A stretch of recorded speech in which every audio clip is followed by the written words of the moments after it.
Hai, nama saya Melia Dia Safira, 19210044 dari manajemen B.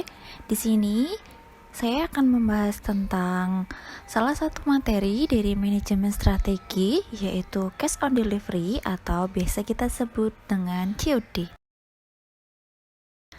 Untuk materi yang kita bahas di cash on delivery ada 6. Untuk yang pertama ada deskripsi, untuk yang kedua ada manfaat dari COD, untuk yang ketiga ada kelebihan, dan yang keempat ada kelemahan, untuk yang kelima ada keuntungan bagi seller dan pembeli, serta yang terakhir ada permasalahan dan solusi COD. Kita masuk di pembahasan pertama, yaitu deskripsi. Cash on delivery atau COD adalah salah satu metode pembayaran secara tunai melalui jual beli online dengan cara bertemu di titik yang sudah disepakati. Kini, pembeli juga bisa melakukan COD langsung di rumahnya tanpa harus bertemu di tempat yang disepakati.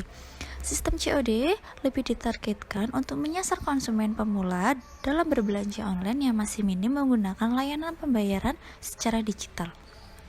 Untuk metode COD masih dipertahankan hingga kini oleh beberapa toko yang berbasis belanja online untuk memberikan rasa kepercayaan dari pembeli bahwa barang yang dipesan bukan barang abal-abal atau jual beli tipu-tipu yang menjadi momok atau menakutkan bagi para pembeli. Jadi, COD dapat diartikan sebagai layanan yang akan didapatkan oleh konsumen dari penjual. Layanan tersebut berupa akses untuk melakukan pembayaran terhadap pemberian barang saat barang tersebut sampai di alamat tertentu. Untuk pembahasan yang kedua, kita masuk ke manfaat dari cash on delivery.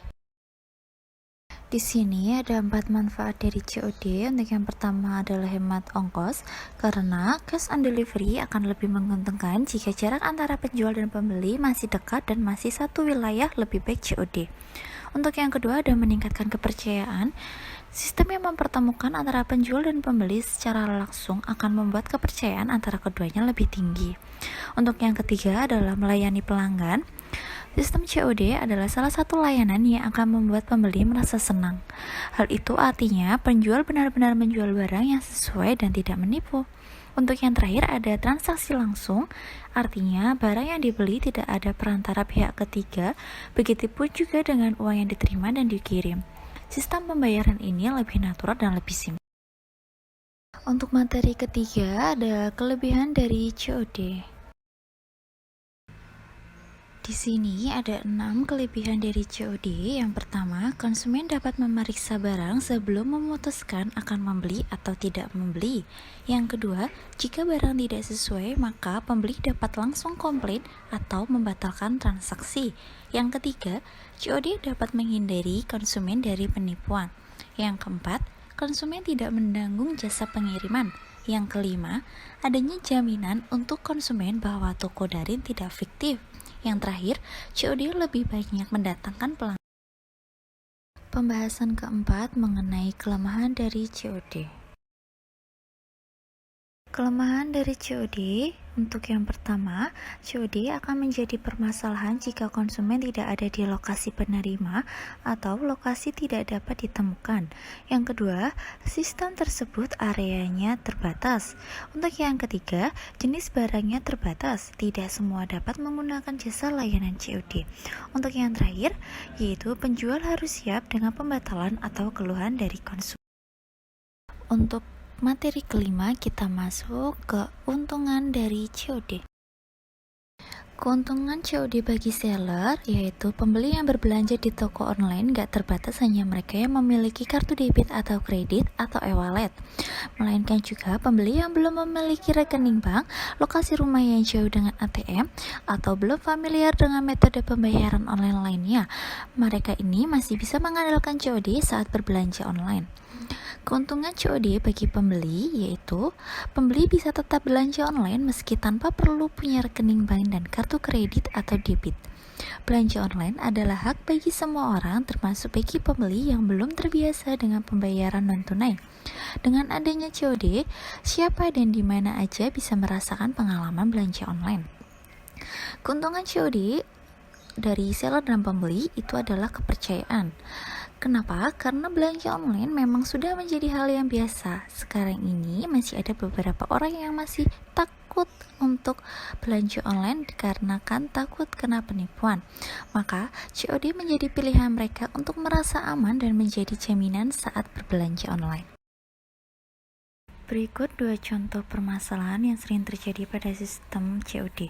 Yang pertama, konsumen yang merasa kurang puas terhadap kondisi barang yang dipesan secara online melalui sistem COD melampiaskan kekecewaannya kepada kurir yang mengantarkan barang tersebut. Kedua, konsumen tidak mau membayar barang yang telah dipesan secara online melalui sistem COD. Sebagian besar penyebabnya adalah barang yang dipesan konsumen tersebut tidak sesuai dengan yang diiklankan oleh penjual pada toko online-nya. Untuk materi yang keenam, kita masuk ke solusi dan permasalahan dari COD. Dari adanya beberapa masalah sistem pembayaran COD, perlu adanya mitigasi atau solusi dari permasalahan COD. Salah satunya perlu adanya edukasi dari sisi marketplace dalam website atau iklan kepada konsumen mengenai syarat dan ketentuan COD. Kemudian dari sisi konsumen perlu itikat baik dalam memanfaatkan perdagangan melalui sistem elektronik atau PMSE karena terjadinya COD merupakan kesepakatan atas pembelian barang antara konsumen dengan penjual. Selanjutnya, dari sisi perusahaan pengiriman, perlu adanya penyediaan asuransi atas kerusakan barang apabila terjadi kerusakan yang disebabkan oleh kelalaian kurir.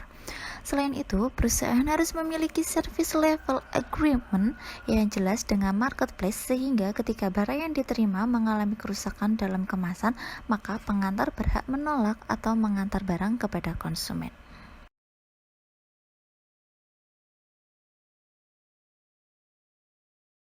Sekian pembahasan yang bisa saya sampaikan mengenai materi cash on delivery.